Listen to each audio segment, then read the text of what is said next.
rate hike today. Are they done after this one?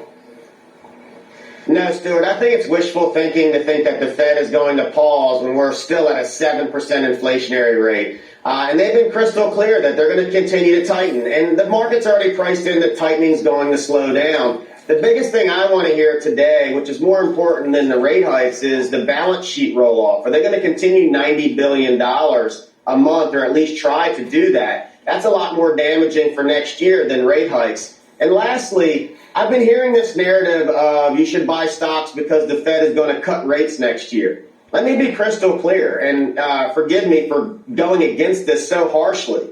That's a ridiculous comment to make because the Fed only cuts rates when the economy and markets crash. So if you think the Fed's cutting rates next year, basically you're telling investors they should be playing defense because things are going to be very ugly next year. I want to know how much you are back in the market, because you're famous for 1 year ago saying get out of the market and stay out. I want to know how much you are back in now, if at all.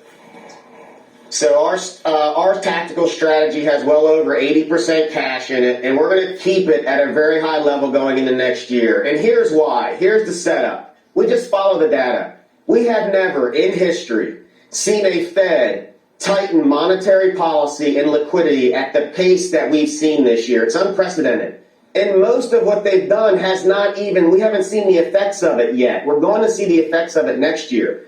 And a major red flag that I saw this past week or last week was Blackstone starting to limit redemptions on some of the private investments for a $120 billion fund. Liquidity is drying up, and investors are going to learn the hard way if they're fully invested what happens when liquidity dries up. Because if the private market dries up, there's only one other market to go to raise liquidity. I got it. I understand. Eddie Gabor, you've been right before. I hope you're wrong this time. All right, Eddie, we will see you again shortly, and that's a fact.